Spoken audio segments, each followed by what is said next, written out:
When you think of the late 2000s, a handful of superstars usually come to mind.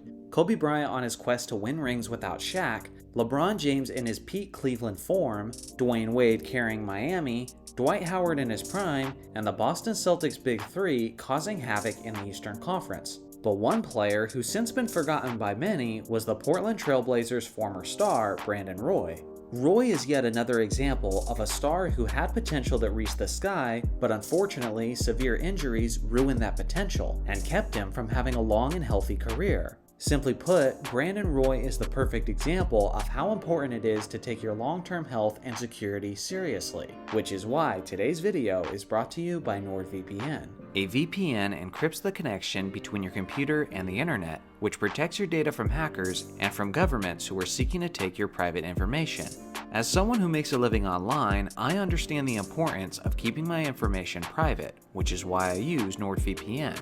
Another benefit of a VPN is that it allows you to act as if you're in another country, which in some cases allows you to access certain kinds of content that wouldn't be available to you otherwise, like Netflix content specifically for the United States, or even basketball games that are blocked due to network and location restrictions. NordVPN isn't just affordable, but it's also incredibly fast, unlike many of its competitors, which allows your streams to sustain a high level of quality as you enjoy your content. Go to nordvpn.com/JohnnyArnett to get a 2-year plan with an exclusive deal plus 4 bonus months free. It's risk-free with NordVPN's 30-day money-back guarantee. Even though Roy's career was ultimately cut extremely short, many of us still got to witness his incredible talent on display, and I'm here to tell you about it. He was a 6'6" shooting guard who was selected with the 6th overall pick in the 2006 NBA draft by the Minnesota Timberwolves. Although Minnesota selected him, Portland had the next pick and was hoping to draft Roy after he had an excellent pre-draft workout with the team. Due to this, Portland mustered up a trade package that included the rights to draft Randy Foye, and Minnesota agreed to the deal, sending Brandon to the Blazers to begin his career. At this point, the Blazers organization was in desperate need of a spark, as they had missed the playoffs the previous few seasons and were coming off a year where they had the worst record in the entire league. Due to this, there was no time to develop Brandon slowly, as they were immediately plugging him into the starting lineup and giving him a full workload of minutes. He immediately made a strong first impression as he scored 20 points in his first game against his hometown team, the Seattle Supersonics, and in his second game, he poured in 19, 6, and 5 against the Golden State Warriors. He had a silky smooth game that didn't rely much on athleticism, but instead on his skills and fundamentals. I wouldn't describe him as explosive, but as methodical and intelligent. He had an elite handle on the basketball and had a lethal pull-up jumper. He also had a quick first step and was a fantastic finisher in the paint. To put it simply, he was an isolation nightmare for the opposing defender. At the end of his debut season, he had improved Portland's record by 11 wins over the previous season, and was rewarded with the Rookie of the Year trophy. In his rookie campaign, he had a stat line average of 16.8 points, 4.4 rebounds, 4 assists, and 1.2 steals on 45.6% shooting. Beginning with his sophomore season, Roy's production, skills, and confidence would improve significantly, as he was named an NBA All-Star 3 seasons straight. At his regular season peak, he was averaging about 23 points, 5 rebounds, and 5 assists on 48% shooting, and a solid 37.7% from three-point range. Not only that, but Roy was quickly establishing himself as one of the most clutch players in the entire league, as his elite one-on-one capabilities were consistently paying off in fourth quarter situations. This was especially the case in the 08-09 season, where he had numerous game winners and finished that season among the league leaders in fourth quarter shots made in one-possession games. The most iconic of those was the sequence against the Rockets, where he hit a tough jumper with only a few seconds left, which he then followed up with a deep 3 buzzer beater to win the contest.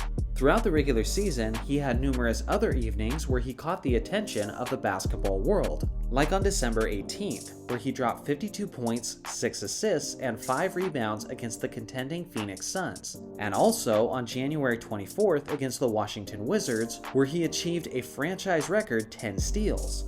Later in that postseason is where he truly displayed what he was capable of. It was the first round of the 2009 Western Conference playoffs against the Houston Rockets, and Roy was torching elite defenders like Ron Artest and Shane Battier. In Game 2, he dropped a monstrous 42 points and 7 rebounds on 55.6% shooting, leading his Blazers to a 4-point victory. On the series as a whole, he averaged 26.7 points, 4.8 rebounds, 1.3 steals, and 1.2 blocks on 46% shooting and 47% from three-point range. As a player in his early 20s, this was the absolute peak of his powers, and the sky was the limit as he was rewarded with a max contract from the Blazers organization. Sadly, this was as good as it got, as it was only downhill from this point on. In the 2010 season, Roy suffered his first major knee injury in the NBA, as he suffered a bone contusion and a meniscus tear. Later on, it was discovered that Roy was missing a significant amount of cartilage in his knees, which required arthroscopic knee surgery on both knees. Unfortunately, even these surgeries weren't enough to save his career.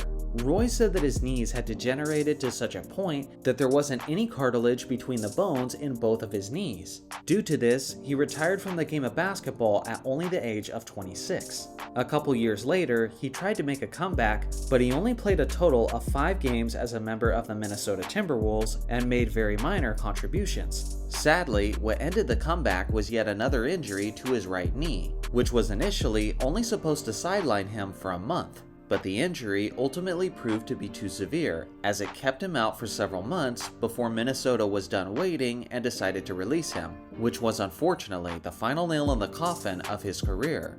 Despite being done with basketball while still in his 20s, Roy kept a positive attitude and said this after his release: "Anytime you walk away from the game, you have what ifs. I feel like I was able to answer those questions last year by going out there and giving it a try." At his peak, Roy was one of the most dangerous players in the game, and even the legendary Kobe Bryant agreed, as he stated in 2010 that Roy was the hardest player to guard in the Western Conference, and he had no weaknesses in his game. So now it's your turn. How good do you think Brandon Roy could have been if the knee injuries hadn't taken place? Let me know your thoughts in the comments section below. Thanks for watching as always. Make sure to like and subscribe for more basketball content, and I'll see you guys in the next video.